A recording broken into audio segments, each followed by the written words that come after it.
Doctor Alfonso Prada, ¿por qué perdió Juan Manuel Santos en la primera vuelta? Porque había candidatos muy buenos. Enrique Peñalosa era muy buen candidato, Marta Lucía fue muy buena candidata y una candidata que se fajó también fue Clara López. Y obviamente Óscar Iván Zuluaga y su campaña, una campaña muy fuerte. También que el país se quedó dividido en 5 tendencias fuertes cada una. Ninguno fue aplastado pues abrumadoramente. Segundo, porque creo que el desgaste, digamos, de ser presidente, a contrario censo de lo que pensaba la gente, que ser presidente era un plus, ser presidente en el caso del presidente Santos era un acto de responsabilidad. Hace unos días estaba con el presidente Gaviria en una reunión y decía, buena parte de los problemas que tenemos con su humor es la gran responsabilidad del presidente Santos. Y a mí me parece que esa es una ventaja enorme que nos da seguridad a los colombianos de que estamos ante un hombre serio que no derrocha el Estado para garantizar su reelección y que es capaz de asumir riesgos como este proceso de la paz que a veces se nos vuelve un dolor de cabeza en la mitad de las elecciones. Desde el punto de vista electoral, digamos, estratégico, la campaña queda a 3 puntos de diferencia de la campaña del Centro Democrático y con una abstención pues, que en sectores o en regiones del país como la costa superan algunos sectores el 70% de abstención. El voto en blanco fue también una votación supremamente importante que pues, casi llega al 1.000.000 de votos, de tal manera que con los 2 millones de Clara López, los 2 millones de Marta Lucía Ramírez, el 1.000.000 de votos de Peñalosa, todo está por definirse y este es un nuevo margen electoral y una nueva campaña muy diferente a la anterior. ¿Por qué dice usted que la responsabilidad del presidente se tradujo en riesgos políticos? ¿Qué cosas de actos de responsabilidad, digamos, le generaron réditos negativos? Le doy 2. Una muy fuerte, de la cual fui ponente en el Congreso, y hay mucha incomprensión en 7 departamentos del país, es la nueva distribución de las regalías. Las regalías estaban acumuladas únicamente en los departamentos productores de minería, de petróleo, etcétera. Y al repartir la distribución de las regalías en todo el territorio nacional para poder subsidiar inversión en el Chocó, en el Valle del Cauca, en Nariño, en Bogotá, en Cundinamarca, donde no tenemos pozos petroleros ni exploración minera, pues generó un resentimiento muy fuerte. Los políticos al Congreso hicieron campaña en contra del presidente Santos con el discurso de regalías y dejaron demasiada lesionada y muy engañada a la gente en relación con que les habíamos suprimido los recursos. Les mantenemos recursos de regalías, les mantenemos inversión directa, logramos equilibrar la inversión en sectores que eso fue la país. Repartición de la mermelada en toda la tostada. Esa fue la frase del conservador Echeverry como ministro que dijo: en el pan, cuando usted se levanta por la mañana, le echa la mermelada en la puntica y se la come. No, usted distribuye los recursos en todo el país y esa mermelada se convirtió en una palabra absolutamente satanizada porque se asoció a los cupos indicativos y a la distribución de beneficios individuales. Hubo personas en la campaña que decían, le entregaron 2, 3 billones de pesos en cheques a los congresistas. Yo soy congresista, no recibí un solo peso, no fui beneficiario de nada de eso y con convicción plena trabajo porque precisamente el haber distribuido los recursos en la nación permite que la inversión en infraestructura de salud, en mejoras de educación, llegue a las regiones. Pero obviamente eso quedó con una satanizada gigantesca de la mermelada, que eso fue una frase conservadora del ministro Echeverry del momento. Pero, por ejemplo, hay otros congresistas que claramente no tienen, digamos, la misma percepción del uso de esos recursos. El hecho de estar en la misma campaña con los llamados ñoños, ¿a usted le parece bien o no le parece bien? ¿Le parece que impacta al presidente Santos? ¿Le parece que no impacta? ¿Debería ser así o no? Cuando se echa a rodar un rumor en la política, de hecho es la ciencia de la rumorología, y hay expertos en ese tema que estudian cómo botar un rumor y decir Álvaro García es un mal hombre porque no le da alimentos a sus hijos. Ese rumor sale. En estos días salieron encuestas en las redes diciendo que íbamos perdiendo por muchísimos puntos. Echan a rodar el rumor y el rumor, con una mentira grande, comienza a volverse una verdad, con tanta repetición y tanta difusión. Hace daño. ¿Qué ocurre con los congresistas que de una u otra manera hagan mal uso de los recursos o intenten influir en la contratación, que es el punto concreto y hay que poner el dedo en la llaga. Lo que yo le pido a los colombianos es que cualquier información que tengan la denuncien. Aquí hay un procurador implacable con el Congreso de la República, hay un fiscal implacable con el Congreso de la República. Se desató la polémica del cartel de la contratación en Bogotá, hay concejales de Bogotá en la cárcel, hay un alcalde de Bogotá en la cárcel. Sí es posible combatir la corrupción en la medida en que se concreten las denuncias y quien le meta mano al presupuesto para su beneficio individual debe ser castigado por los órganos de control y por la justicia colombiana. Pero lo que no hay que sacrificar, y es un debate que se dio, yo recuerdo en la época de Luis Carlos Galán y desde la época del presidente Carlos Lleras, es la inversión regional. Pero esa inversión regional tiene que ser rodeada de plena transparencia para garantizar legitimidad en la actividad política.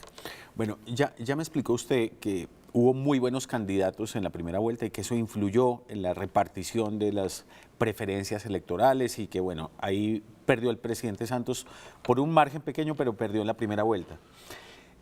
Eso es una parte de la explicación, pero probablemente hubo cosas que fallaron y el presidente anunció, digamos, una revisión a fondo de la estrategia, convocó gente, digamos, en las primeras horas después de los resultados hubo una gran conmoción al interior de la campaña reeleccionista.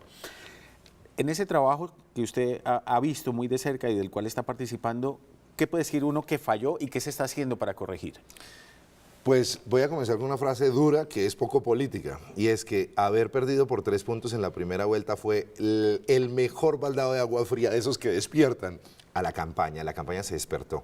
Yo creo que en general los congresistas que participaron en la elección pasada venían agotados, venían resentidos económicamente, uno queda normalmente endeudado en las campañas, y yo vi unos partidos bastante emperezados en las regiones, Bogotá no fue la excepción, y creo que eso fue un baldado de agua fría y puso de pie los partidos, de pie los congresistas, de pie las organizaciones en todas las regiones del país. Hubo muchas dificultades de recursos económicos para llegar a las regiones con la pauta publicitaria, con la publicidad, llegó tarde.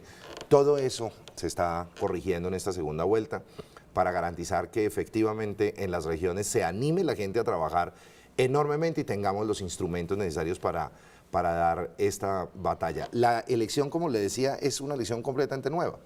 El reto en la costa, imagínense en la costa cómo ganamos, digamos, 3-1 al candidato del Centro Democrático, pero con una votación demasiado baja, una abstención muy grande, y ahí tenemos el reto y estamos trabajando en ese tema de la abstención.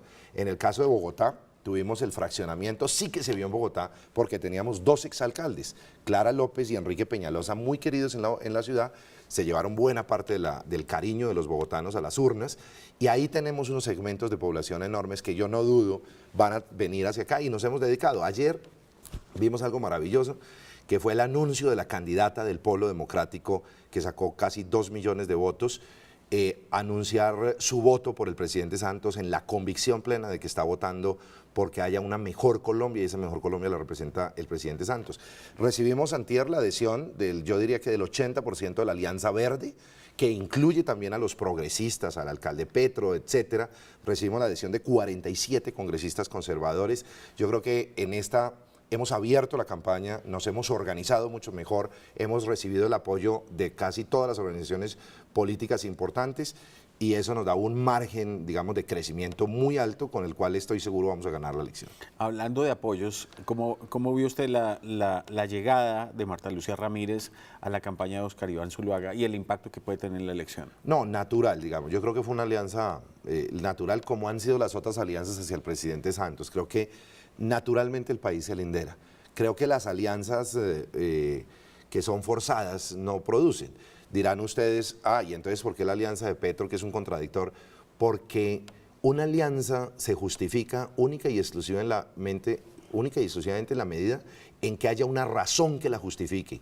Y aquí tenemos una razón que hace que la izquierda colombiana vea mucho mejor la opción del presidente Santos por ver mucho más cerca la opción de paz para Colombia y la opción de un mejor país, el país de la esperanza y el país del futuro al lado del presidente Santos. Y al otro lado están unas ideas conservadoras, unas ideas radicales hacia la derecha que pues hacen que se vea esa campaña, lo decíamos al comienzo, sin descalificar para nada las demás campañas, pero sí es la campaña del conflicto. Óscar Iván Zuluaga dijo claramente que de posesionarse el 7 de agosto acabaría con el proceso de paz. A los días de ese anuncio y previo a las elecciones, digo, lo suspendería nomás, no lo acabaría. Y para recibir la adhesión cambió en el tema esencial de la campaña, cambió hacia continuaría los diálogos. Allá claramente hay una desconfianza de estos sectores del país que creen en la paz, hay una desconfianza. Yo no estoy diciendo que ellos son hinchas de la guerra y no de la paz, no, seguramente quieren la paz, pero lo que no nos garantizan es que haya paz, porque tuvieron 8 años para hacerla en el gobierno del presidente Uribe y terminamos en un conflicto armado más cruento y más violento.